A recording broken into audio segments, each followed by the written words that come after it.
Welcome to the 29th Annual Massachusetts Multicultural Film Festival. This season's theme, Indigeneities, celebrates the diversity of contemporary global Indigenous film and media art. This evening, we are pleased to present Traci-Ann Wint and Sabra Thorner in conversation as they discuss the early films of the Australian-based Aboriginal filmmaker Tracey Moffatt.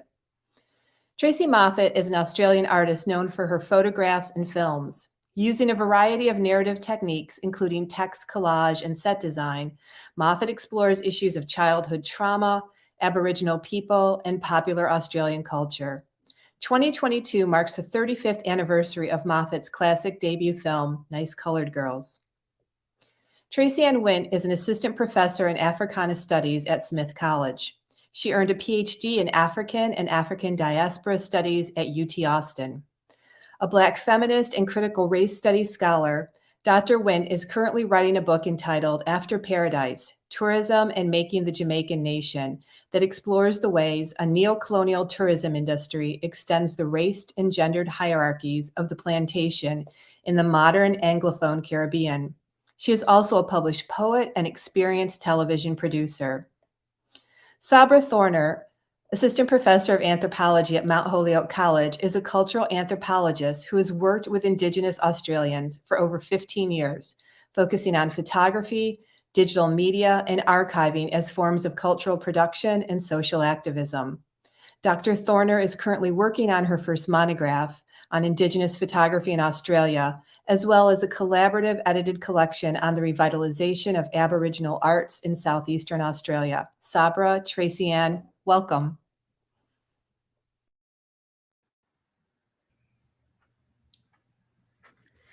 Hello. Hi, good evening. Hi, Tracy. Thanks, Laura, for that fabulous introduction. Hi, Sabra. Thank you for that introduction, Lauren, and thank you all to the organizers. It's really wonderful to be here to have this great conversation. Yeah, I'm really excited. I think that I'll kick us off, Tracy, if that's okay. Yeah. So we're really excited to be talking about Tracey Moffatt's films tonight. And I thought that I would kick off our conversation by grounding those early films in a moment of cultural activism that was quite particular in Australia. So the films really emerged from a moment of cultural activism in the late 1980s. It was the bicentenary, so the 200-year celebration of the moment when Captain Cook sailed into what would become Sydney Harbor. So he sailed in 1788, and in the lead up to 1988, there was an increasing kind of social and cultural anxiety over what was it to be Australia? What was the Australian? What did it mean to be Indigenous in that context? And in the context of all of that questioning, there was a lot of mobilization and protest. There were, in that context, a lot of schemes for Aboriginal education and training. And Tracey Moffatt was part of this really exciting cohort of activists who were making their own representations in photography, film and video, other kinds of performance and visual arts. And that what they were doing was they were asserting cosmopolitan and contemporary indigeneity. And it was in that context that these films that we're watching tonight really emerged. Moffatt was a leader in that cohort of cosmopolitan indigeneity, of Indigenous artists and activists producing themselves. And she really became a star in this idea of producing what does it mean to be Indigenous in Australia. And I want to kind of ping over to Tracy, because we were having a great conversation in the lead up to this event about when we first engaged with Moffatt's work. And I wonder if you could start us off in talking and thinking about that and the impact it's had on you. Yeah, I approached Moffatt's work, or was first introduced to Moffatt's work from a really different kind of lens. Whereas you've spent all of this time doing work and research in Australia, I was introduced to Moffatt's work as an undergrad doing experimental ethnography. And it resonated with me as someone who is also from a former British colony. He can talk a bit about what that means in the Australian context as opposed to the Jamaican context or the Anglophone Caribbean. And I remember sitting in class and watching Nice Colored Girls, just being totally enraptured by this film that by the time I was watching it was already over a decade old.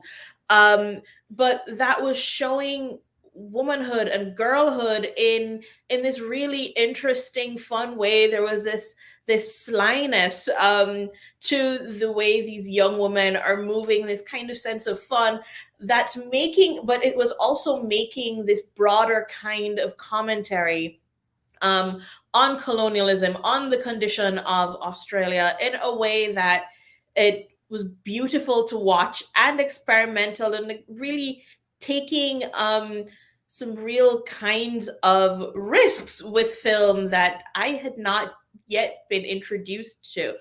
And it was easily one of my favorites from that cast. And this film festival is very much tied to UMass Amherst, and so I figure we have students in the audience. There will be those films that you watch in class now that will stick with you decades later, and for me, Nice Colored Girls is one of them. And for me, I just want to jump in here. For me, it was Night Cries. And it's this short film, and it's intensely impactful. And I think that we were talking about this kind of off screen before this event, about how I really hated that film when I first approached it. It was in my very first class in graduate school. And I felt really confronted by its non-narrative structure. And like, there were all these references, and I was really, I felt quite shut out by it, and then had to turn my analytical and ethnographic lens onto, well, why did it make me feel so angry? And that there must be data in the fact that it makes me so angry. And rewatching it in preparation for tonight was super interesting, because I think I see now all of this wider context that's so wonderful and rich and quite brilliant in Tracey's work.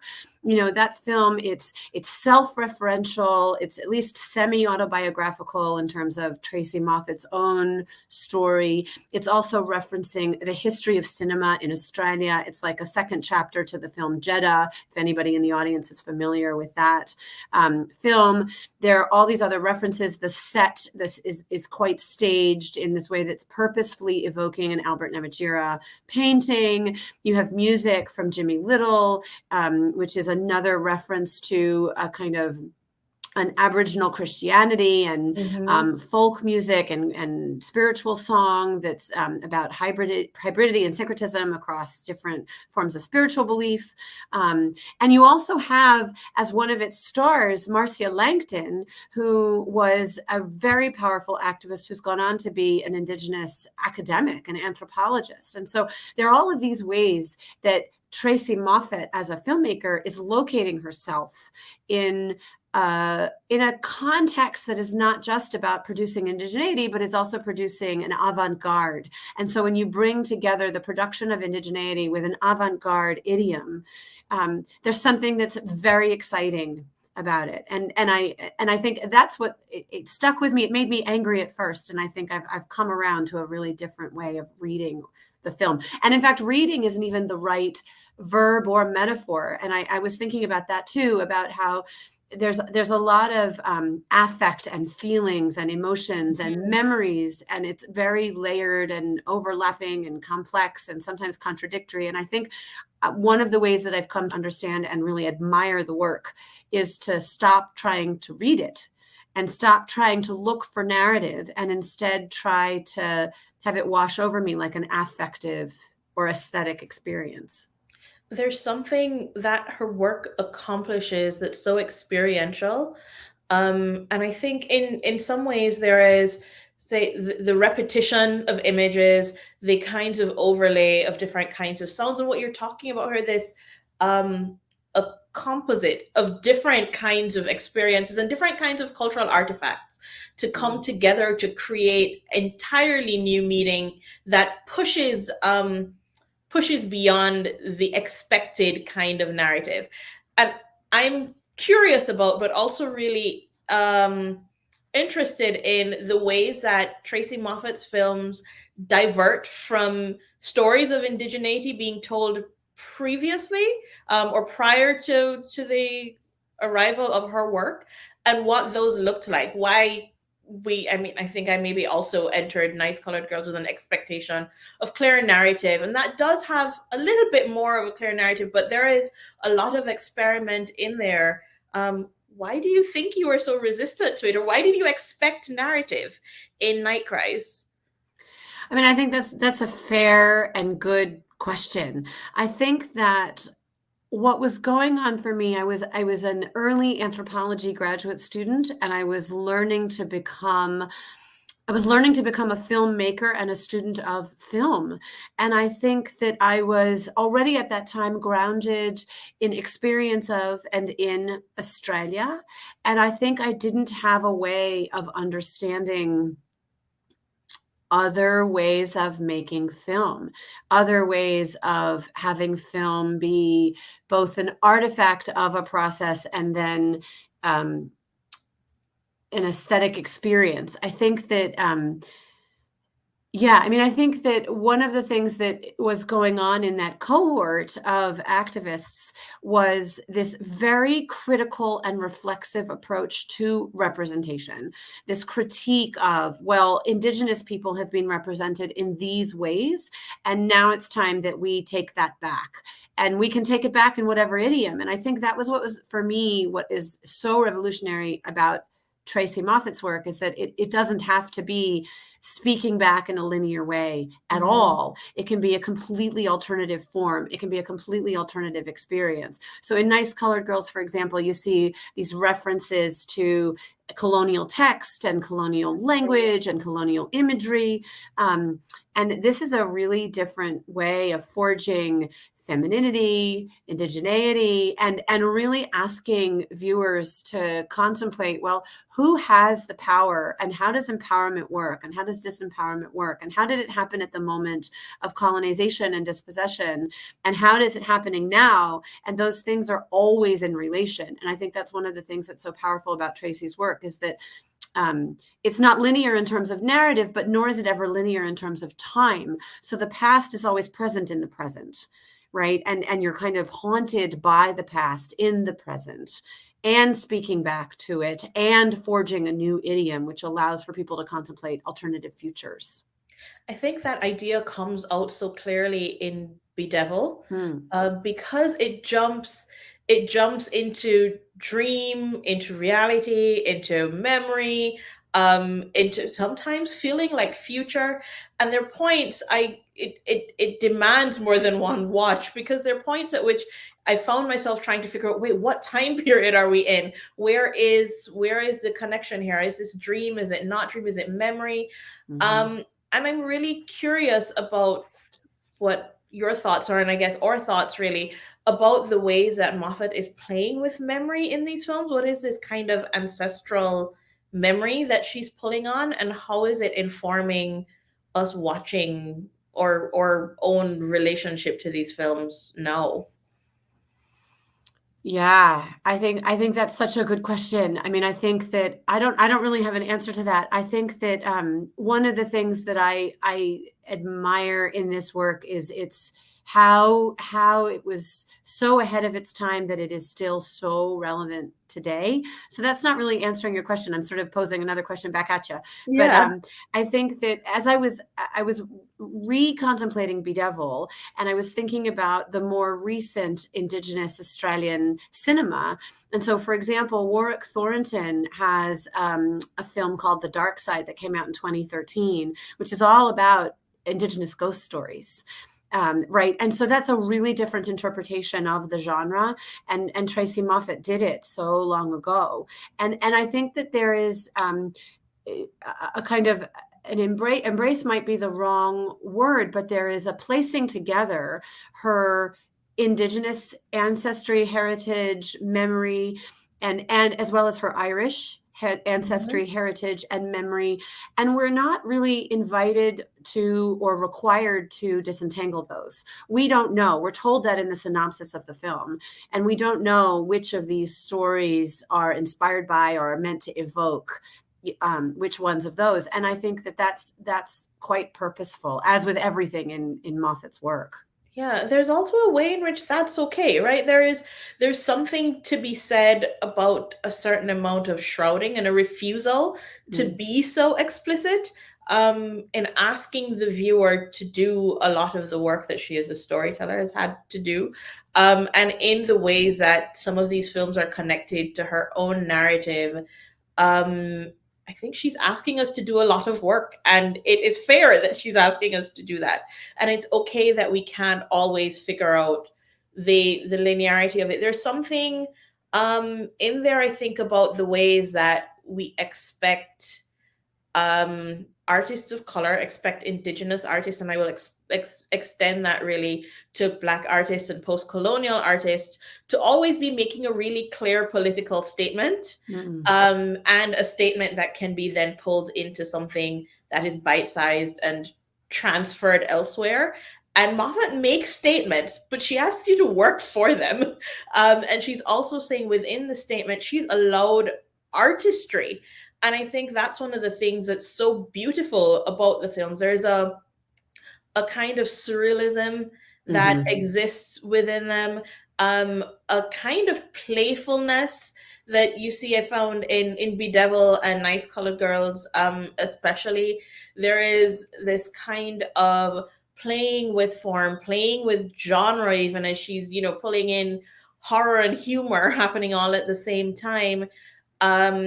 And really asking us to see her not just as an activist, but also maybe first and foremost, really as an artist, and to think about the ways that these can be connected. And she quite famously has declared herself that she doesn't want to be known as an Indigenous artist. She wants to be known as an artist, right? Yeah. So she quite famously resists the own boxing of her own identity and the works that then come from it. And I think that really resonates with my own understanding of her work. I think that why do we ask filmmakers and artists of color to be explicitly political when there is a whole richness of things they may very well want to express? And it may not need to be about, well, I'm going to declare indigeneity in this way for this audience at this time. There may be all sorts of other things that need to come out that she needs to or wants to express as a filmmaker, as an artist, as someone who is imagining aesthetics in a new and creative and different way. Something we haven't talked about yet is there are actually two things stylistically that we haven't talked about, and I'm so curious to hear your opinion on them. Is and I take this. One of the things you said is how playful she is. And one of the things that I think is really powerful for me is her playing with and purposeful mobilization of sound. So not just the visuals. We mentioned Albert Namatjira and other visual references, and the fact that these are quite staged, and you're meant to understand them as staged, and in that ways. And others, she's calling attention to the presence of the camera, and the filmmaking process is part of the story that she's telling. But I'm wondering if you have thoughts on the sound or the music or the sound effects, or how that helps or doesn't help you understand her films. There's as you said, sound. There's one thing that stuck out to me. This kind of the train, the sound of the train constantly moving. Yeah. And I don't have a clear analysis of it. It's really a question or an observation. The way that this constant presence of the sound of the train in some ways seemed to push along the films. And I don't know what significance that has within the space of Australia. The other thing that really stood out to me in Night Cries specifically, the kind of deployment of this kind of folk hymn, and I think in the use of the singing allows us to connect this kind of idea of what does it mean to have to grapple with these different kinds of religious registers, these different kinds of registers of singing and sound. We get different kinds of song and different kinds of sound. We get a kind of indigenous music, and then there are things that are clearly of a kind of British influence. There is the modern kind of music that we get, especially in Nice Colored Girls. I remember watching that film and just wanting to sing Girls Just Want to Have Fun, because there's so much of the way that music plays in the background, even though that's not actually what's playing in the background. There's something that almost conjures my own memory of music and sound in what Moffatt is presenting. The many layers, there are also moments, I think, in Night Cries where there seems to be some amount of disjuncture, like the music that plays almost seems happier than what's happening in the moment, and vice versa. And so it forces us as viewers to have to grapple with, what do these sounds mean to me, and what is Moffatt trying to tell me with these sounds? What are the memories that I'm attaching to these sounds? Why am I assuming that this particular sound is to give this particular kind of feeling? And what do I do with the kind of space between the visual and the sound? Mm-hmm. And just as you said that, I'm going to take that as a segue to talk about other visuals that we haven't mentioned yet, like Frida Kahlo, who appears in Bedevil. Yes. And I, other people can have their own interpretations of this, right? But, what is Frida Kahlo doing here? She's also evoking, in her cinematic and her photographic work, she's evoking Cindy Sherman and other legacies of photographic image making. I think that there...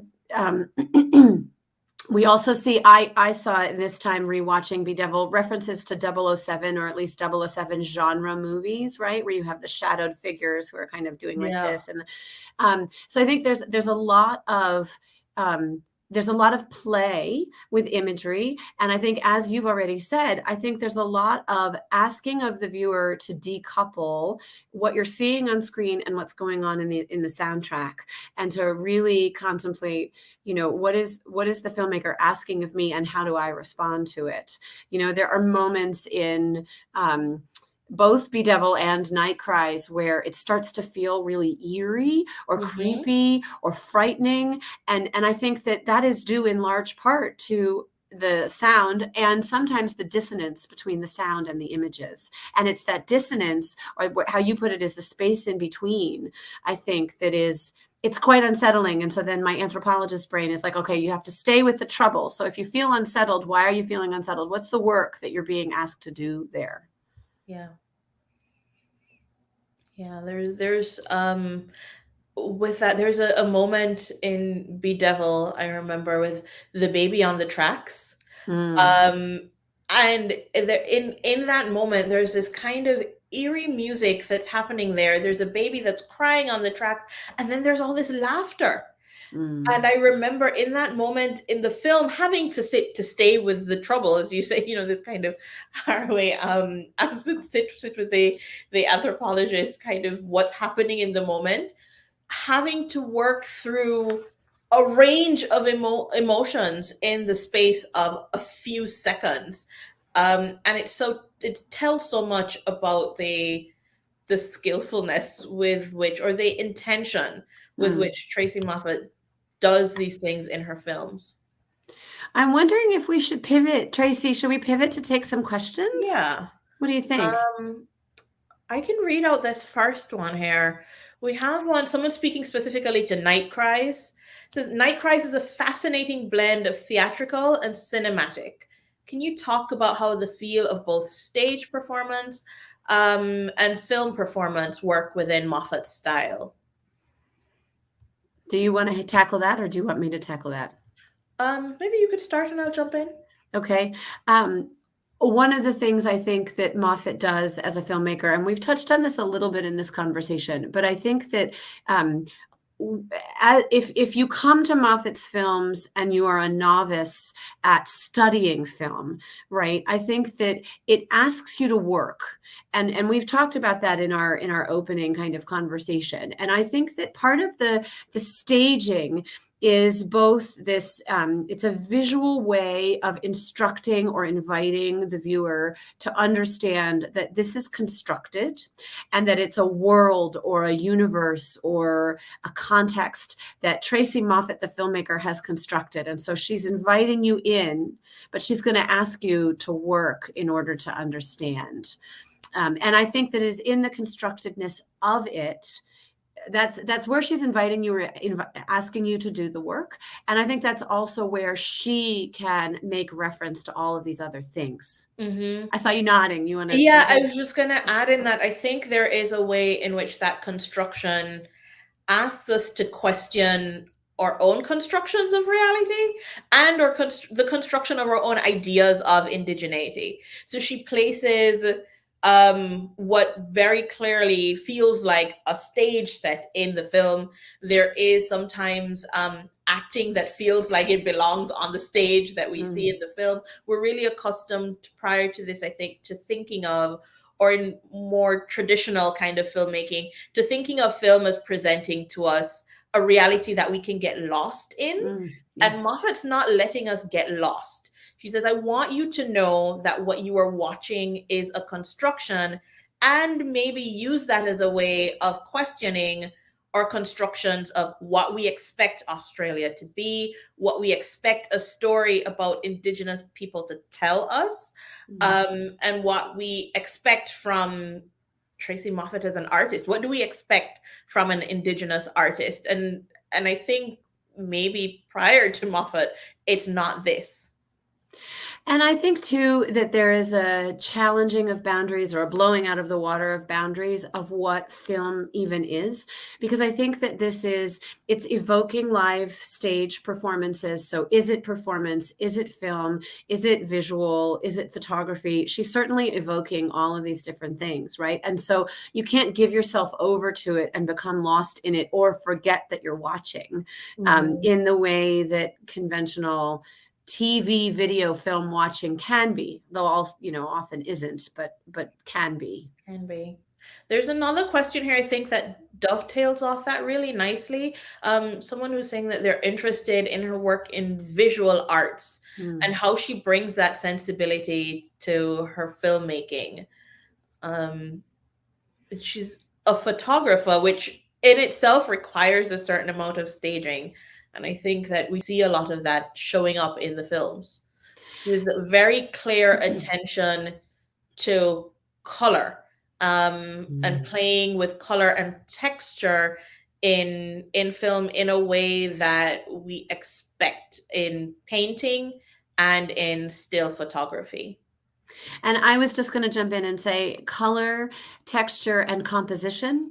I think, like the frames are always very purposeful. I'm thinking of scenes in Bedevil where she's in the white dress, make no mistake about how purposeful that is. Or the scenes in Night Cries where you see the Marcia Langton, so the Aboriginal daughter, pushing the wheelchair. And, and I think there are ways in which you're really meant to contemplate. You're meant to contemplate the visual. You're meant to imagine, I think, that space in between. What is it to stage a high art photograph, for example, and what is it to make a film? And I think she's blurring these boundaries. And I think she's doing it on another level also because she inserts herself into the work. So in Bedevil, Moffatt is an actress in the story. And in Night Cries, in contrast, you can kind of imagine some of her story. And she's written and spoken about that, and others have too, about how it's at least semi-autobiographical, about her and her own relationship with an adoptive family. Right. So she's presencing herself inside, and you can see, if you study her photography, especially her earliest work, you can see the complete blurring of boundaries between the photographic and the cinematic. There's something there that makes me also think about her placing this kind of Frida Kahlo-esque figure in Bedevil as another artist whose work is self-portraiture in some, like, who's present in the work. And what Moffatt is doing is not necessarily entirely self-portraiture, but it's definitely there. She's asking us to consider the ways that as an artist she's pulling on her own kinds of on her own histories, on her own narrative, and presenting that to us as art, as a core of the art, and maybe also giving other artists license to do so, while also showing us, here is here is precedent in this Frida Kahlo figure. Well, and something you said is something I wanted to pick up on, which is a slight departure, but allow me and then redirect if you wish. But I think that one of the things that was really important and kind of mind-blowing to me as a student of her films was the forging of a cohort of people who came after her. So, and who were working together, right? So in one of the films, she credits Michael Riley, who went on to be an Indigenous photographer in his own right, quite celebrated, and had his own retrospective after his untimely death in 2004. That was a major retrospective in Australia called Sights Unseen. So there's Michael Riley. There's also Jack Charles is in Bedevil, and he has had a very interesting trajectory. He was first a theater actor in an earlier generation than Moffatt in Redfern and the site of political activism in Sydney, and sort of he's had a long struggle with addiction and incarceration, and then had a biographical film made about him and has transitioned into being an elder. So it's really interesting to rewatch Jack Charles from 30 years ago and to see and know him now on that kind of on that stage, but now as an elder who's quite well respected. Also, in at least two of the three films, the Page brothers are credited, Stephen and Russell Page, who were part of the foundational moment of Bangara, which is the Indigenous dance theater troupe that was founded in the 1980s at the same time as Tracey was getting her start as both a photographer and a filmmaker. And so you can see in the credits, you can see that there are all these like groovy, exciting, sexy, cosmopolitan makers, whether that was of dance or of film or of photography. And it was through Tracey's work, not alone, but in cohort, in community with these people, where they were forging themselves as cosmopolitans and then paving the way for other kinds of work to come out. Yeah. I think you've answered in many ways another question that's in here, which is talking about filmmakers influenced by Tracey Moffatt's early movies. And I think what she's opened up space for is a different kind of telling, a kind of telling that allows for experimentation, that allows for a new kind of story of indigeneity that's not told solely from the perspective of the colonizer. And I love this question that you're referring to, Tracey, because I'm just reading a little bit from the chat about, are there Indigenous filmmakers you can think of who were influenced by Tracey Moffatt? And I think that that's an interesting question to wrestle with in the context of, there's never been another Tracey, and Tracey is still making and showing and traveling. And but what I do think emerged, and she kind of blew it open, was there are now 2 or even 3 generations of media makers who came after her doing this work in the late 80s. So there are educational streams, there's federal funding, there are streams of art funding, there's support for media making as a form of Indigenous activism. So you see people like Warwick Thornton, who won the Palme d'Or, Camera d'Or, the big award at Cannes for the first feature film, and for Samson and Delilah. And I'm not saying necessarily that Warwick Thornton was directly influenced by Tracey, but I think that Tracey's work was so important that it paved the way for many others to come after her and to experiment with genre. I think that the act of experimentation was really just enabled by the creativity in her work. Yeah, very much so. I think in a way, this next question is connected, so we could go for that next. Someone who acknowledges that it's more of a comment of a question, but it seems that Moffatt's act of staking out a new visual aesthetic for Indigenous or Aboriginal film is in itself a political act. Do we think that her aesthetics, their commitment to the avant-garde, is as political or differently political than the statement of the content of the film? I mean, my simple answer to the question is I agree that I think that staking, I'm reading from the text rather than your question, Tracy, so correct me or jump in. But I think that I agree that the staking of a new visual aesthetic is itself a political act, and a powerful one at that. And I just wonder if we can jump from that to a question that is appearing in the chat, and also something that we talked about, you and I, kind of off stage behind the scenes, about the post-colonial and the post-colonial dimension in her works, because I think that's a really rich and multifaceted question in which you and I have a healthy, perhaps, disagreement. Yeah. I think, let's see. So the question that has been posed from the audience is, what do you think is Tracey Moffatt's post-colonial dimension in her works, if any? And I think the discussion that you and I had really lies in that, if any, and also coming from different kinds of post-colonial contexts, which really begs the question, what really is the post in post-colonial? As someone who is working in the Anglophone Caribbean, where there is this kind of, it's not a break in colonialism, but there are moments when we say here is a moment of independence that happens in the 60s for the most part. And I'm looking at moments that happen beyond that, in the moment of the post-colonial, acknowledging that the post is never really fully post because we're living in a legacy of colonialism.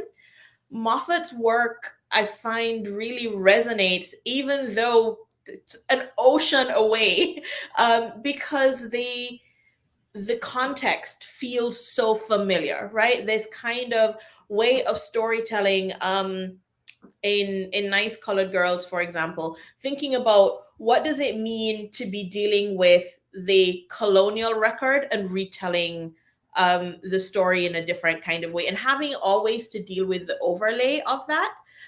In Nice Colored Girls, when we're seeing or hearing the colonial document, and this kind of moving in and out of present and past, for me, really resonates with this kind of the way that the legacy of colonialism maintains, that we live in the wake of, as Christina Sharp would put it, but the wake of these moments, right? And so the colonial record lives under everything that we do, even as we're telling our own stories in a moment of, as I would say in my own work, of neocolonialism, where we're still tied to the colonial logic. It lives under, even as we're telling our own stories and trying to push back, and it feels really fraught. What would you say is different about Australia? Yeah, no, I love this because for me, that's a really rich alternative reading to the one that I grew up in and then have been developing as I try to imagine and then forge my own work and relationship to this work. And I think that in my own context of doing work with Indigenous people in Australia, people in general feel allergic to the term post-colonial being applied to them or to their contexts. And they have this really simple retort where they're like, well, what's post-colonial about this context if the colonizers never went home, right? So it is quite different in terms of the geopolitical histories than India, say, or the Anglophone Caribbean, which is your own context of in which you're speaking. And I think that in my own work at present, there's a really interesting debate, which seems linguistic at first glance, but is indeed far more complex, about can we speak in terms of decolonizing? And is it a decolonial, or is decolonizing a project that we can get beyond? For example, that's the idiom in which I'm teaching a class this semester, decolonizing museums, and in using that ing or that gerund form to speak about work that is continuous and ongoing and very much in the present, rather than something that happened in the past. And I think that, and then there's a second generation of that debate, which says, well, maybe decolonizing isn't the right language or concept or idiom at all, but in fact, we need to be speaking about indigenizing our structures and systems of dispossession. And then there are others that say, I'm going to reject all of this language and I'm going to work to uplift and be an ally for Indigenous sovereignty. And I think that I'm a white, non-Indigenous person in this space. And so I'm trying to find my own way through terrain that is changing, and trying to be a forceful ally and a committed ally, but one who is willing to make mistakes and then also change course. And I think that in my own work, for example, in this course that's happening right now, Decolonizing Museums, we started that out by, here's the frame of decolonizing, and then here are all these debates about whether or not this is the right frame. And for me, in my own teaching and scholarship, I feel like that's very much an open question. I think that, and mostly because it's an open question, and mostly because we don't yet have a better or more comfortable alternative. And maybe the idea isn't to get to a better, more comfortable alternative, but to continue to be revising and rethinking and making mistakes and just trying to, do the work. Yeah. We're both trained as anthropologists, and I also teach a course. It's not titled as such, but really grounded in an idea of decolonizing anthropology. And at its core, it's about recognizing anthropology's own role in colonialism, in constructing these stories in this kind of travel and domination. But in the way that I work through this with the students, a lot of it kind of boils down to, what does it mean to decolonize, or maybe, as you're saying, to indigenize, or storytelling? What does it mean to flip the narrative, or take back the narrative? And I think that so much of what Moffatt's work is doing, and asks the viewers to do, to rethink the ways that we understand narrative. And I don't know if that is entirely a decolonizing, if it is undoing the structures, but it's certainly unsettling them. And I think that I just want to pick up on the thread that you mentioned about storytelling, which I think actually in a really lovely way circles us back to talking about how Moffatt is playing with genre and trying to throw away previously held conventions. I think that by producing something that is so discontinuous with the past, I think that she's presenting alternative options or other options. And I think that is an alternative form of storytelling, right? If you think about what are the colonial idioms or modes or methods of storytelling, they're mostly text-based, right? And so this is quite a different thing to text-based, though she's taking them up in fragments and speaking back to them in her own way, which I think is actually a really nice segue to a question I'm seeing in the chat about someone's asking you about your introductory remarks. And I don't know if you want to pick up on that thread. Yeah, but I'll pick up on it because I also thought it was a really nice segue into this. The question says that in my introduction to the films, that I talk about what counts as real and how work like Moffatt's challenges how people understand reality. Can you give some examples from the films of the way Tracey Moffatt challenges what stands as reality and how her works constitute other kinds of reality or dimensions of reality?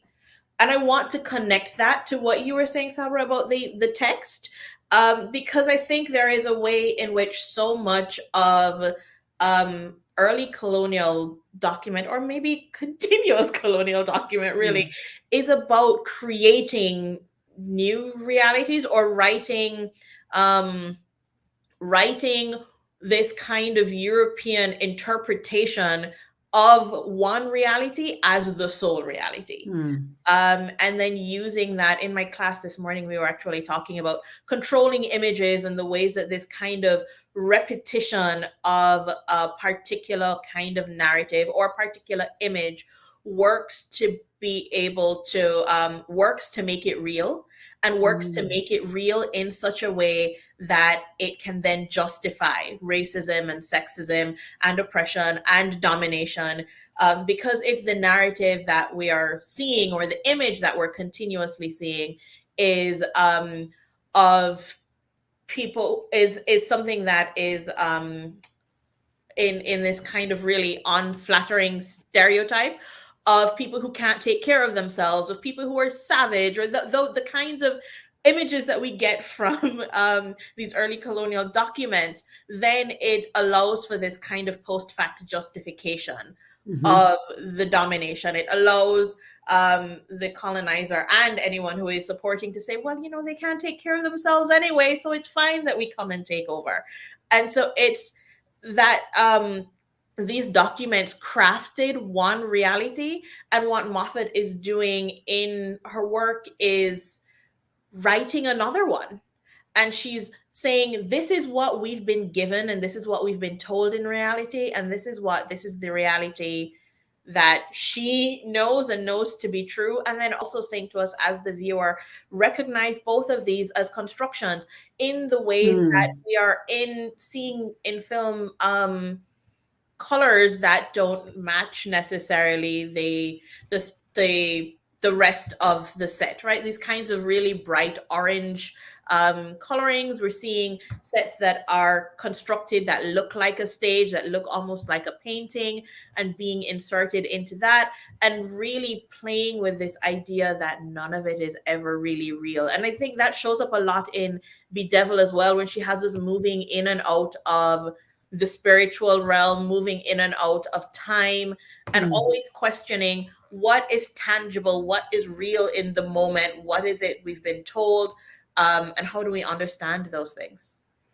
And I think that I think the histories of representation are really important here, right? And the histories of representation, which we haven't spoken about directly, about the stereotypes of passive victims, of noble savages, of right, which then allow for the continued and ongoing justification of the colonial project. And I think that Moffatt is doing something that's quite different in terms of representation. And I think I'm really glad that we've come around to that, because I wanted to make sure we didn't end the evening, and we're not at the end yet, but I wanted to make sure we didn't end the evening without talking about how this is one of the ways I think that Moffatt's work, even though these films were 30 years ago, that they're so intensely relevant today, right? The stakes of representation are still really important. There's work to be done in all kinds of contexts of, whether we're talking about Black Lives Matter, or we're talking about other contexts of justice and injustice and striving for recognition, or if we want to refuse recognition and uplift Indigenous sovereignty, the stakes of representation matter. And I think that they matter. And I think that Moffatt's work is still so relevant, because she's asking us to contemplate, how do they matter? Where do they matter? In what ways can they matter in my life, even if those aren't my stories? And I think that the play with time, I think is also a way in to contemplate that, right? Like, is this a memory? Is it a dream? Is it a ghost? And then how do I make sense of that? Which I think connects up to what is the real. What is the real? And I think even in this play in time, one of the things that really stood out to me is that at all times, her characters are agentive, right? So they are making decisions, even as we are seeing what we can tell in the film is clearly a past tense time, is clearly this moment of past, and then we're seeing present. She's not telling us that or ancestors, that Indigenous ancestors were these kinds of passive noble savages, and now it is that, in modern times people have moved beyond that. She's saying, no, people were agents and autonomous, making their own decisions at all times. We've just been told different stories. And I love that. I think we should conclude on that note, Tracey, so that we can move into a different phase and move towards conclusion. I just want to say that I think that actually really beautifully answers a question that we've been posed, which is about gendered representation. And I think that all of her characters are agentive, as you say. And so there are these really rich and complicated forms of femininity at play in all of the films that we're screening for tonight. You know, I think from Nice Colored Girls through Bedevil and into Night Cries. And I think we're meant to question the previously held or stereotypically portrayed images of what it means to be a woman or be female or to have that kind of body or gender. Yeah. I'm wondering if are we ready to move into, if there are any other questions or if we should move into conclusion. Yeah. Concluding thoughts. Do you have any concluding thoughts? Anything we haven't said yet? I don't know what we haven't said yet. I think I just gave my concluding thought. I think there is so much in Moffat's films that's asking us to consider content and context in a way that is truly avant-garde. She's saying to us, think about context as not just a particular time. The films might have been made in the 80s and early 90s, but their context extends 100 years before and after and beyond that. And the messaging of it is not just in the content. It's not just in the story that's being told, in the narrative, or maybe in some ways lack thereof, or thinking through of reshaped narrative, but also in the images and the way that the sound is layered with image, and in the artistry of it.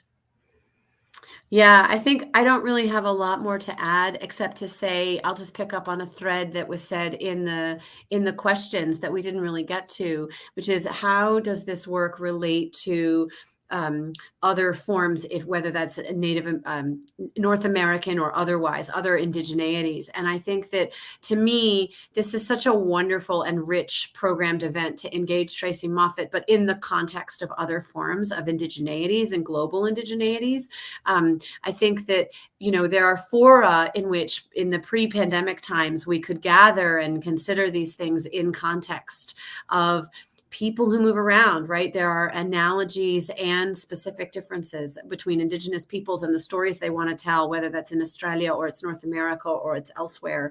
And I think that there is a lot here to think about the particularities of Tracey as a maker and a cultural activist. And then I think there are these really amazing through lines from Tracey to other makers in North America and elsewhere. So I think that it's very appropriate to think about this in the context of a festival that's imagining and talking about and reckoning and wrestling with global indigeneities. And I think that, to me, it's exciting that we can do that even as we're 2 years into a pandemic and we're doing it remotely. I think that these are things that are really interesting to me and really contemporary, really of the contemporary. I think that's a good place to end it, unless you have more to say, Tracey. I think so. This has been a great conversation. Yeah. I'm being reminded in the chat. So before we sign off, I want to just send out a little shameless plug for an event that I'm hosting at Mount Holyoke tomorrow night called Ancestral Memories, Artists in Conversation. Thanks for putting the slide up on the screen. We have 5 visiting Indigenous artists from Australia for the month of April visiting. They are in residence at Mount Holyoke. They're embedded in a course that I'm teaching called Decolonizing Museums, and they're going to be on stage at Mount Holyoke tomorrow night. It's opening to the public if you're vaccinated. And you can also, if you prefer to watch on Zoom, you can register at the link that just went by on the screen. You can register to watch on Zoom, and there will be a recording after the event. Please come. It'll be a really exciting and interesting conversation. And it's in person, which is so exciting in the context of being 2 years into this pandemic. It's my first in-person event. So I'm really excited about it. Please feel welcome. If you're in the audience tonight, please feel welcome. And maybe we should thank the the festival and our hosts and Laura and Nefeli and Danielle and Sean and Lucy and the others who make this possible and for hosting us tonight. And it's such a delight to be in conversation with you, Tracey, and to be speaking to these films. It's such a joy to revisit them. And so thanks to everybody who invited us and made this event possible. All right. Thank you all so much. Thank you, Sabra. This is a wonderful, riveting conversation. I have a lot to think about. You too.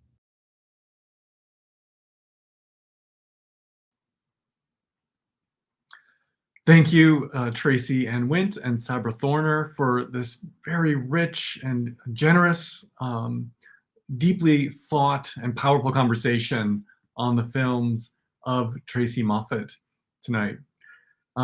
Thanks, as always, to Laura McGough, our curator of this season's Massachusetts Multicultural Film Festival, and to Nefeli Forney, Zervadaki, assistant curator, and our excellent film festival interns who will be credited at the end of our festival trailer you'll see in a moment. Thanks to you, our audience. Note that the early films of Tracey Moffatt in our program, Bedevil, Nice Colored Girls, and Night Cries, remain available on demand on our website. So you can find them there. If you haven't seen them yet and want to see them again, I don't blame you if you want to see them again. You can go and watch them. Also, don't miss our next film in the festival. This is Rain Vermette's film Saint Anne, introduced by Josh Guildford of Amherst College, with a live conversation with the filmmaker on Wednesday, April 13th. It's our pleasure to acknowledge and thank our sponsors who really make the 2022 MMFF possible. At UMass Amherst, the College of Humanities and Fine Arts, the UMass Arts Council, the College of Social and Behavioral Sciences, and with special thanks to the 5 College Film and Media Council, and it's made possible from a grant, with a grant from the 5 College Native American and Indigenous Studies program, made possible by the Andrew W. Mellon Foundation. Please see our website for more information about the festival, blogs.umass.edu/MMFF2022. The MMFF is presented by the Film Studies program at UMass Amherst, Barbara Zecchi, Film Studies Director. I'm Daniel Pope, Director of the festival, together with Sean Shimpak. Thank you.